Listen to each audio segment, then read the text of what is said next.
Maaga nga pala kami na-discharge kahapon, kaya naman ang Daddy Bin dali-dali nang pumunta dito sa may billing para mag-asikaso ng bill. Bali, ang nangyari nga pala, pina-review nga pala sa kanya yung breakdown, then after, nag-sign na nga pala siya nung okay-okay na. Dito na nga pala siya sa may cashier, then dinoble check nga pala yung ipambabayad namin. Buti na lang talaga, meron kaming savings, tapos malaking bagay din yung PhilHealth sa amin dahil naka-less din kami ng 15,000. Gusto ko na rin mag-thank you sa parents ko, kila Mama, Dada, and sa mga in-laws ko, kila Papa and Mama sa pagtulong din sa amin. Anyway, habang nag-aasikaso nga pala ang Daddy Bin, kasama ko nga pala yung mga in-laws ko. And nabanggit nga pala nila sa akin na kagagaling lang nila ng check-up, kaya naman ipapatry ko sa kanila tong iniinom ng Daddy Bin. So, sabi nga pala ng doktor nila, pinapamonitor yung kanilang cholesterol at sugar level. Sakto, meron kami dito na dala-dala na Miracle Barley na makakatulong sa kanila. Lagi nga namin tong iniinom sa bahay dahil bukod sa napakasarap na hindi palasang damo. Tapos, ang kagandahan pa na to, 100% organic to, kaya napakaraming health benefits. Kung hindi nga ako nagkakamali,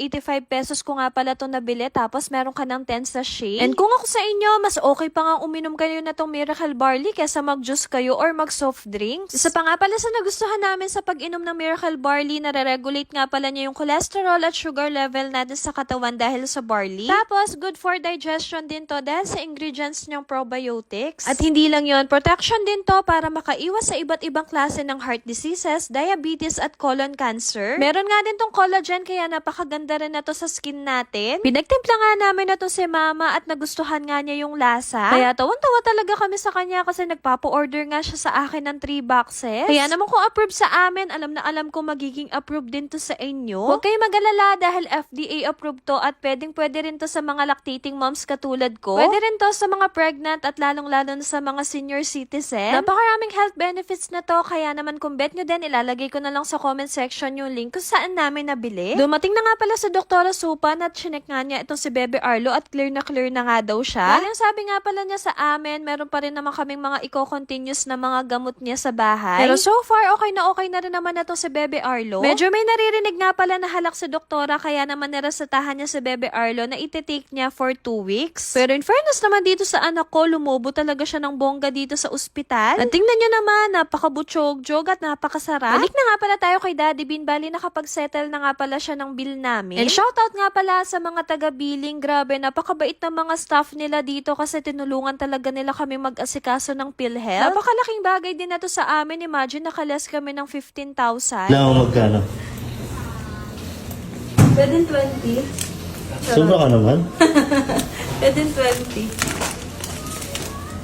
Uy, taray! So, ayan, for 7 days, nakamahigit 42,000 kami dito sa ospital. So, totoo lang, hindi rin namin na-expect na ganito lang yung aabutin kasi kala talaga namin nasa 6 digit kasi nababasa ko nga sa comment section. Kaya sinasabi ko talaga sa inyo, bawal magkasakit kasi nga mahal talagang magkasakit. Kaya paulit-ulit ko talagang sasabihin sa inyo na ingatan nyo yung mga anak nyo. Kasi nga, bukod sa mahal na yung gastusin, masakit pa sa damdamin. Bago nga pala kami tuloy ang ma-discharge, may pinasign nga pala sila sa amin for clearance. Grabe, wala talaga ako masabi kundi napakabait ng mga staff dito sa ospital. Yung tipong chine-check talaga nila sa Bebe Arlo time to time. Tapos hindi rin sila nagkulang sa pag-remind sa amin sa mga iniinom na gamot ni Bebe Arlo. At hindi lang yun, napaka-gentle din nila, lalo na itong bebe namin, napaka-sensitive. Nagka-trauma na kasi siya, akala niya palagi na lang siyang tinuturukan. Ako na nga din pala sa inyo na naalis nga pala yung swero niya sa may kamay, kaya naman nilipat dito sa may paa. Awang-awa nga kami sa kanya kasi napakabata niyang natuturukan at hindi niya talaga to deserve. Kaya sa mga oras nga na yan na tinuturukan na to si Bebe Arlo, naiiyak talaga ako kasi grabe talaga yung iyak niya. Yung puso ko talaga dyan dinudurog habang pinapatahan ko nga itong aking anak. Kaya araw-araw pa rin ako magdarasal na sana tuluyan na siyang gumaling at yung ate niya. Ayoko kasi sila talaga nakikitang nagkakasakit at nahihirapan. Kaya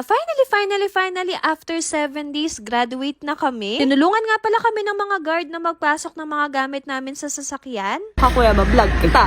Thank you! So bait! Pero seryoso, nahihiya talaga ako kay kuya kasi kayang-kaya ko naman talagang maglakad pero sinakay pa rin niya kami sa wheelchair. And ganito din kasi daw talaga yung protocol sa ospital. Aba syempre, ayaw din naman natin mapagalitan si kuya kaya pinagbigyan ko na. Dito sa ospital na to, hindi mo mararamdaman na patient ka, mararamdaman mo sa kanila na kapamilya ka. Kaya thank you so much po sa inyong lahat at sa pidya ni Bebe Arlo na si Doktora Velasquez at Doktora Supan.